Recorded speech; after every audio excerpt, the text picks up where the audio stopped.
ইতিহাসে এমন কিছু ঘটনা ঘটে যা পুরো পৃথিবীর ইতিহাসটাই বলা যায় গতিপথটাই বদলে দেয়। প্রথম বিশ্বযুদ্ধ ঠিক তেমনই একটা ঘটনা। কিন্তু ভাবা যায় মাত্র একটা হত্যাকাণ্ড কিভাবে পুরো বিশ্বকে এমন একটা ভয়াবহ যুদ্ধের দিকে ঠেলে দিতে পারে।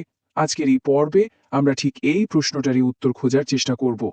প্রথম বিশ্বযুদ্ধকে তখন মানুষ বলতো the war to end all wars, মানে এমন এক যুদ্ধ যা সব যুদ্ধকে শেষ করে দেবে। কিন্তু কি অদ্ভুত একটা ব্যাপার, তাই না? কারণ আমরা তো এখন জানি এই যুদ্ধ আসলে কোনো যুদ্ধ শেষ করেনি, বরং ভবিষ্যতের আরো অনেক ভয়ঙ্কর সংঘাতের বীজ বুনে দিয়ে গিয়েছিল। প্রশ্ন হলো, কেন এমনটা হলো? শুনলে অবিশ্বাস্য লাগতে পারে, কিন্তু এটাই সত্যি। আর্চ ডিউক ফ্রান্স ফার্ডিন্যান্ডের হত্যাকাণ্ডটাই ছিল সেই ছোট্ট একটা স্ফুলিঙ্গ যা কিনা পুরো ইউরোপকে যুদ্ধের আগুনে জ্বালিয়ে দিয়েছিল। কিন্তু কিভাবে? চলুন একদম শুরু থেকে ধাপে ধাপে পুরো বিষয়টা বোঝা যাক। তো প্রথম বিশ্বযুদ্ধের কারণগুলো যদি আমাদের বুঝতে হয়, তাহলে সবার আগে সেই দিনটাতে ফিরে যেতে হবে। মানে যেদিন একটা হত্যাকাণ্ড পুরো ইউরোপের রাজনৈতিক চালচিত্রটাই ওলটপালট করে দিয়েছিল। হ্যাঁ, এই হত্যাকাণ্ডটা ছিল যুদ্ধের উদণ্ড কারণ, কিন্তু এর পেছনে লুকিয়েছিল আরও অনেক গভীর, আরও অনেক জটিল সমস্যা। চলুন আগে সেই হত্যাকাণ্ড আর তার পেছনের গল্পটা একটু জেনে নিই। সময়টা হচ্ছে ১৯১৪ সালের ২৮শে জুন। জায়গাটা বসনিয়ার রাজধানী সারায়েভো।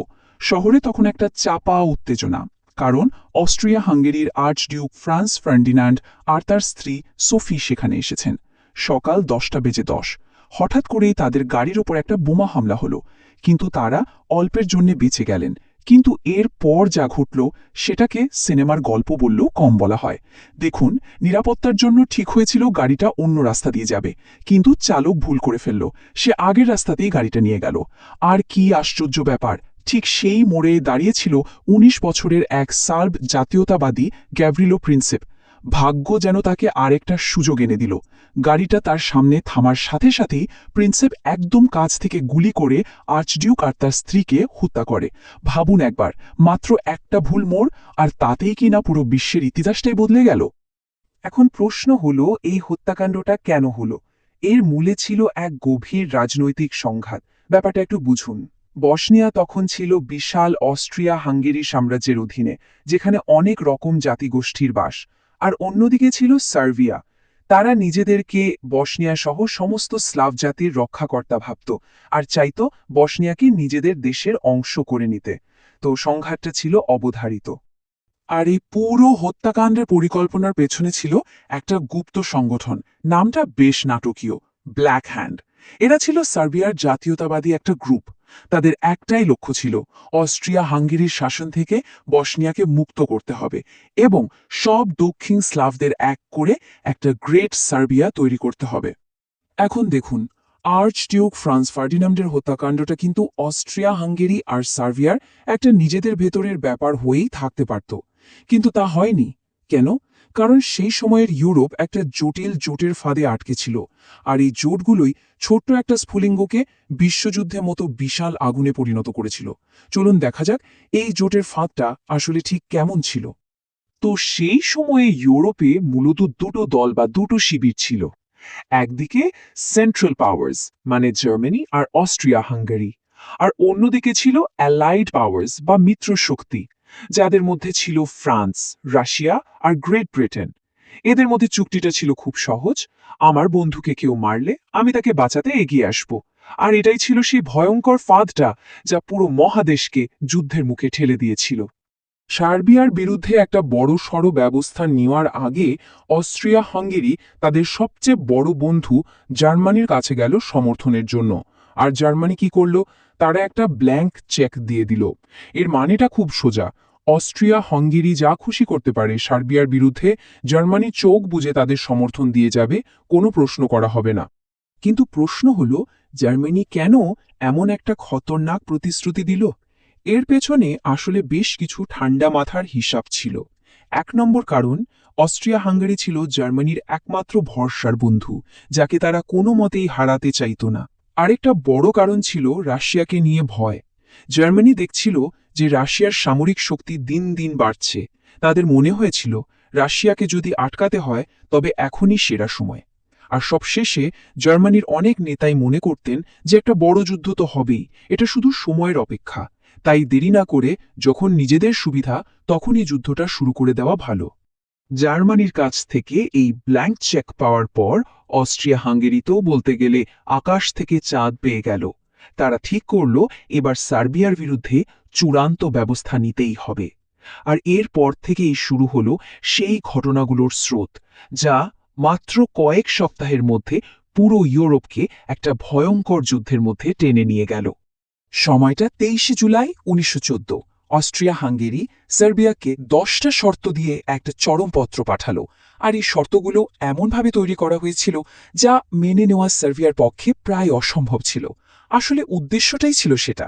এটা ছিল যুদ্ধ শুরু করার জন্য একটা অজুহাত তৈরি করা, আর কিছুই না। আর এরপর যা হলো সেটাকে বলা যায় একটা ভয়ঙ্কর ডমিনো এফেক্ট। একটা পড়ার সাথে সাথে বাকিগুলো পড়তে শুরু করলো। দেখুন কিভাবে হলো। 28 জুলাই অস্ট্রিয়া হাঙ্গেরি সার্বিয়ার বিরুদ্ধে যুদ্ধ ঘোষণা করল। প্রথম ডমিনোটা পড়ল। এর ঠিক পরে সার্বিয়ার বন্ধু রাশিয়া তাদের বিশাল সৈন্যবাহিনীকে তৈরি হতে বলল। দ্বিতীয় ডমিনো। রাশিয়ার এই কাজ দেখে জার্মানি ভয় পেয়ে গেল। তারা 1 আগস্ট রাশিয়ার বিরুদ্ধে যুদ্ধ ঘোষণা করে দিল। তৃতীয় ডমিনো। এরপর 3 আগস্ট জার্মানি ঘোষণা করল ফ্রান্সের বিরুদ্ধে যুদ্ধ। চতুর্থ ডমিনো। আর সব শেষে 4 আগস্ট যখন জার্মান সেনারা নিরপেক্ষ দেশ বেলজিয়াম আক্রমণ করল, তখন গ্রেট ব্রিটেন আর চুপ করে থাকতে পারল না। তারাও জার্মানির বিরুদ্ধে যুদ্ধ ঘোষণা করল। ব্যাস, শেষ ডমিনোটাও পড়ে গেল। এভাবেই দুটো দেশের একটা সংঘাত হয়ে দাঁড়ালো একটা বিশ্বযুদ্ধ। ভাবতে পারেন, একটা হত্যাকাণ্ড, আর সেখান থেকে পুরো ইউরোপ জুড়ে একটা যুদ্ধ ছড়িয়ে পড়তে সময় লাগলো মাত্র 1 মাস। তো আমরা দেখলাম কিভাবে একটা হত্যাকাণ্ড আর তার সাথে জোটের এক জটিল অঙ্ক পুরো ইউরোপকে যুদ্ধের দিকে ঠেলে দিল। কিন্তু এই পুরো ঘটনা থেকে আমাদের শেখার কি আছে?